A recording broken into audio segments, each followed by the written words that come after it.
Shabbat Shalom. And for those who are celebrating the 8th day, Chag Sameach. So there's an old joke that tells of a mother strolling along the beach with her young child, and suddenly a wave comes and carries the child away into the sea. And she is, of course, distraught and cries out and prays to God, "God, I will be forever grateful if you bring my child back from the sea." And lo and behold, at that moment, a large, great wave comes and plops the beautiful little child back down on the beach, no worse for wear if a little wet. And the mother looks at the child, looks at the ocean, looks up at God and says, "She had a little blue hat." I like that joke. Yeah, you got it. It took a moment. I like that joke because it's very Jewish, this sort of moment of kvetchiness in the midst of wonder and awe. And I thought about this when we were singing Dayeinu at our Seders. And I thought as we are at the end of Passover, and I'd be doing a series on Jewish prayer, I would share some thoughts about the song Dayeinu, about that prayer that is so central, and possibly one of the most famous songs in our Seder service. So, on Passover, we remember the liberation of the Israelites from slavery in Egypt, and we're called to exalt God, to thank God, and to share that gratitude with our friends and family. And in Dayeinu, we see the epitome of this. This song, which in its traditional form is 15 stanzas, basically goes through all the steps that God brought us through along the way, from bringing us out of Egypt, bringing us through the wilderness, and then the last 5 stanzas, bringing us to where we are today with the revelation at Sinai and the giving of Shabbat, etc. And at each step along the way, after each stanza, we say or sing Dayeinu. Dayeinu. Right? We all know. You're continuing now. There you go. Yes. And Dayeinu means it would have been enough for us. In other words, what we're saying when we say or sing Dayeinu is that had God only brought us to this step and no further, we would still have been eternally and incredibly grateful. But being Jewish, I'm a little bit like the mother with the little hat. I've always had a bit of a nagging question on this. And the question is this. So we declare that had God split the sea and not permitted us to cross to dry land, that would have been enough for us. That had God permitted us to cross on dry land but not sustained us in the 40 years in the desert, that would have been enough for us. In other words, if God had brought us out of Egypt and essentially dumped us in the desert, and abandoned us, that would have been enough for us. Really? Doesn't that mean that we're basically saying we would have been grateful had God allowed us to drown in the sea or starve in the desert? That seems a little odd. And actually there's a similar challenge with another famous statement in Judaism, one that comes from Pirkei Avot, the sayings of the ancestors, in which we ask, who is rich? And the answer is the person who is content with what they have. It all sounds wonderful, except, doesn't it maybe lead us to complacency?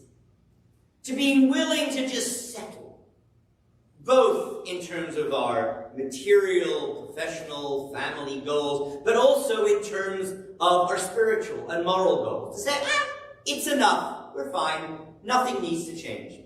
And in fact, Much of Jewish tradition goes in the opposite direction.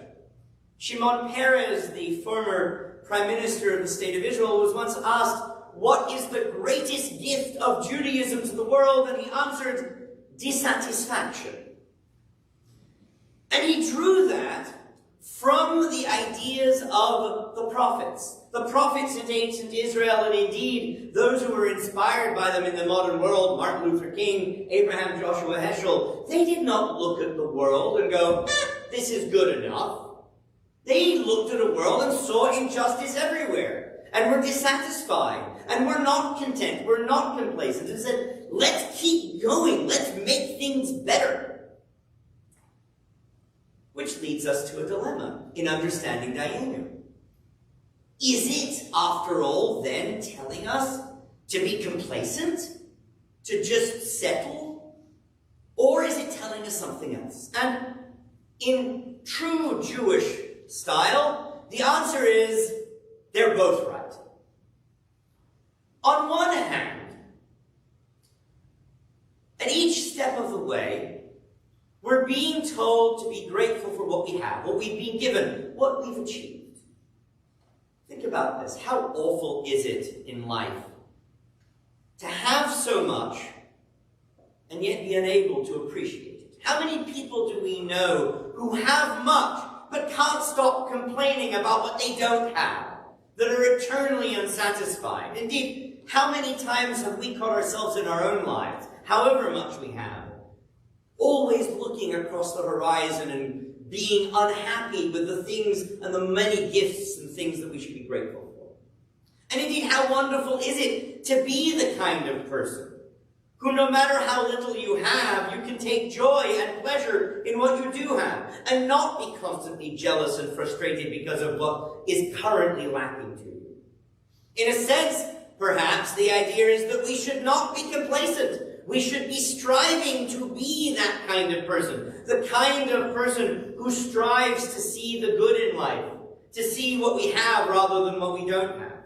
And doing so allows us to have a greater sense of personal contentment in the day-to-day.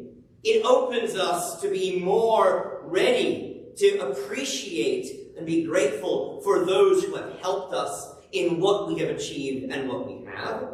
And it helps us to be, in being more content with what we have, inspires us to share what we have with others.